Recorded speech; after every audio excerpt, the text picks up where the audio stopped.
You may have heard of a low intervention birth in the hospital, but what exactly does that mean? What does that look like? You are going to hear that in today's short storytime episode of the podcast.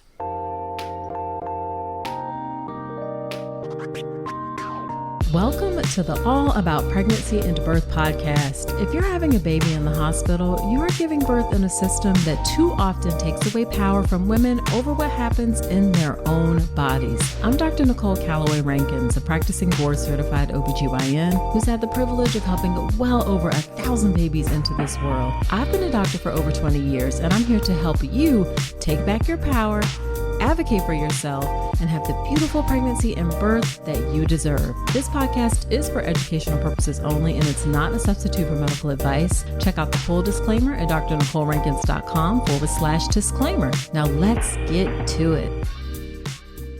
Hello there. Welcome to another episode of the podcast. Whether it's your first time listening or you've been here before, I'm so glad you're spending some time with me today. In these shorter episodes, I do a little bit of this and a little bit of that. And in this short episode, and they are released on Thursdays, I'm doing a little bit of story time, sharing how a low intervention hospital birth unfolded under my care. Now, before we get into the story, real quick, this episode is being released about a week before Black Friday comes up. I'm having an awesome Black Friday sale on the birth preparation course. And the best way for you to know so you don't miss it is to hop on my email list. Yes, hop on my email list, drnicolerankins.com/email. And this is not the only reason to be on my email list. You also get lots of great information on my email list. I send a weekly email with tips and tricks and information.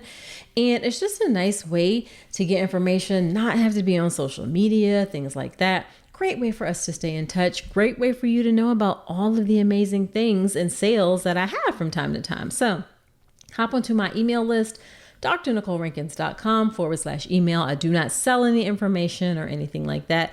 It's just the best way for us to stay in contact. Okay, so let's talk about this low intervention hospital birth. So what I'm going to do is tell you the story and how it happened, and then I'm going to go back and make some comments along the way. So first, the big overview of the story.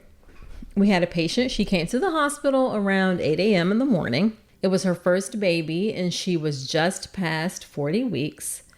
I checked her cervix with her permission, and I'm going to say more about that in a minute, and she was 4 centimeters. She got admitted to the hospital, and I asked her about her preferences for her birth. She wanted a low intervention birth.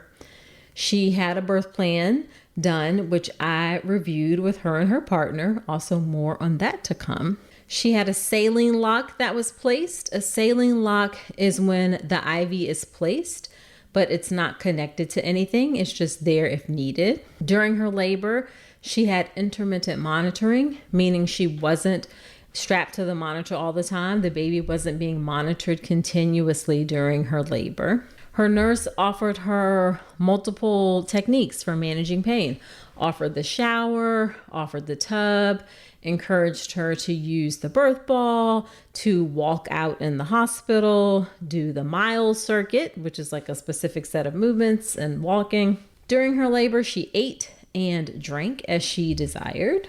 She was coping really beautifully with her contractions, and we could see based on how she looked and feel based on how her belly felt that her contractions were getting closer and more intense. And I offered to check her cervix again at 8 p.m. Yes, that is correct. I did not offer to check her cervix for 12 hours. At that time, she did want to be checked. And at that point, she was 6 centimeters. And it may not sound like that was a huge change from 4 centimeters to 6 centimeters, but 6 centimeters is the start of transition into active labor. So this was again around 8 p.m. And I explained that she was transitioning into active labor. This was great news, and really to just let us know when she felt like she had the urge to push. Her water broke at some point. I can't remember what time her water broke, but she started pushing at 11:30. So just 3.5 hours after she was 6 centimeters. Okay. She pushed in the position she felt most comfortable, which happened to be sitting up in bed and slightly reclined, and how she felt comfortable, which was no counting. We used warm compresses and olive oil, and she gave birth shortly after midnight, so push for just over half an hour. She brought her baby up to her chest for immediate skin-to-skin contact. There was delayed cord clamping. She did have a small vaginal tear that required stitches, and I repaired that using lidocaine to numb the area first. So what are your thoughts on that? I would love to hear what you think after hearing that low intervention birth. You can always reach out to me. My DMs are open on Instagram, but I want to go back and make a few comments about the story. So I said that I checked her cervix with permission. And what I mean by with permission is this. With permission means I say, is it okay for me to check your cervix?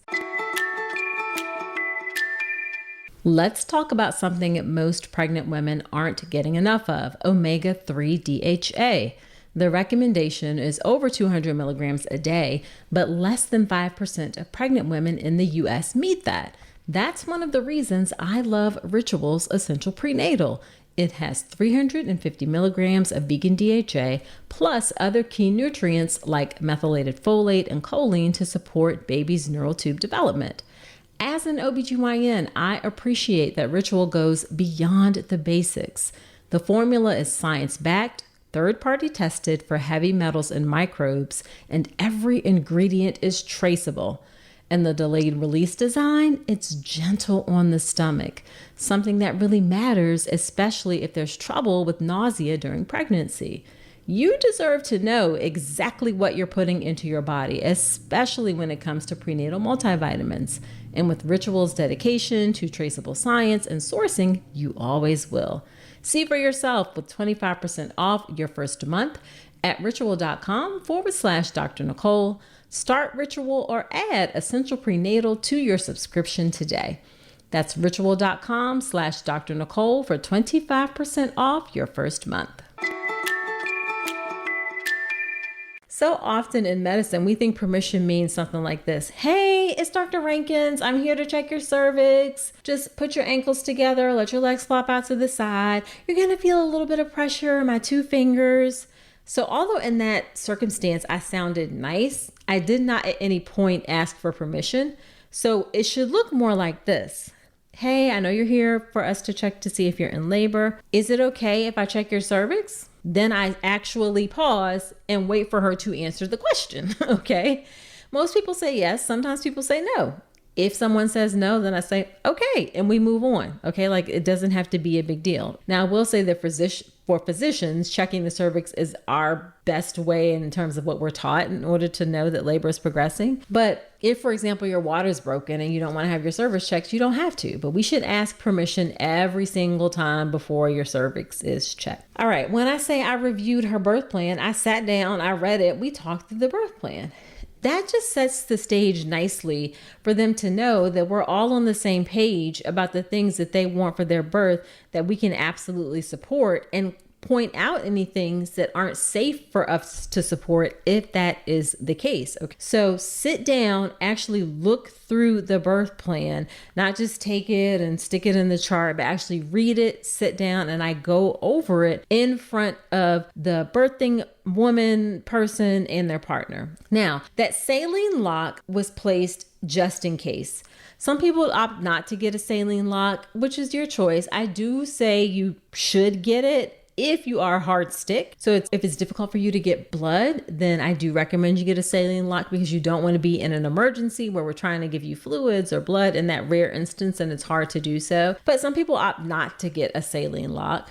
Intermittent monitoring, baby is not on the monitor all the time. This is perfectly appropriate and safe for low risk pregnancies. Not all hospitals will have protocols for intermittent monitoring, but it is perfectly safe, ACOG approved. You definitely want to do different things, movement, walking, getting out of the room to stimulate labor and move labor along, super duper important. And that's what she did. She also ate and drank as she pleased. We don't restrict eating and drinking for folks who don't have an epidural. And honestly, you're not going to eat a whole lot when you're in the active part of labor. So really you're going to eat mostly in the beginning. I don't understand I do understand why we restrict people. It's because of something called aspiration. I've talked about this in other podcasts. I believe I have a short episode about this a few months back. But really for low risk folks, you can eat and drink as you please. You will not be super hungry in the active part of labor. Once you get past 6 centimeters, you actually won't eat that much. So eat earlier, get that energy. Uterus is a muscle. Muscles need energy. We get energy from food. We also paid attention to the physical signs that she was progressing in labor.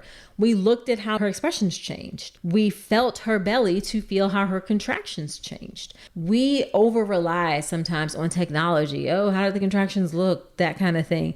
In order to tell if labor is progressing, we over rely on cervical exams when you can physically see, when you pay attention to those signs that are there, that labor is progressing. Now, I didn't offer to check her cervix until 8 p.m. because that's when she started to look like she was laboring harder.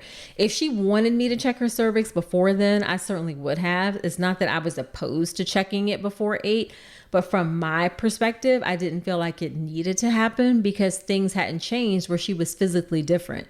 And we only want to do those exams when it's going to impact the outcome or give us information that we need to know. The other thing that I want to point out, and that I did point out a bit, is please don't get discouraged. I said she was 4 centimeters when she came in, 6 centimeters 12 hours later. That first part up until 6 centimeters can take some time. That latent phase, early phase of labor can take some time. And then on the flip side, that later part from 6 centimeters to baby in our arms was like 4 hours. So don't be discouraged before 6 centimeters if it takes some time. That's just the natural course of labor. After 6 centimeters, things will start to go a lot faster. We also supported pushing in ways that she felt comfortable.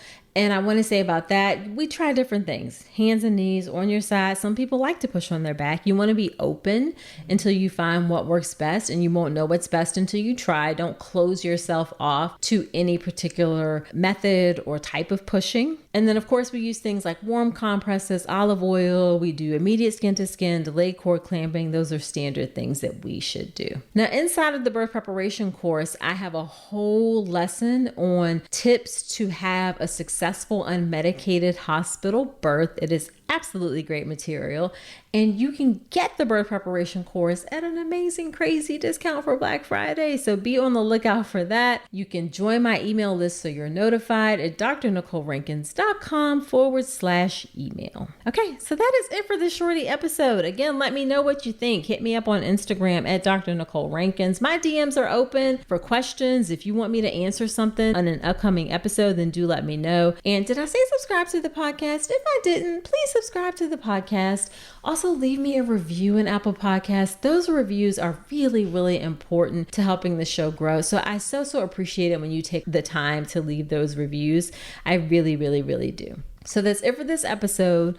Come on back next week and remember that you deserve a beautiful pregnancy and birth.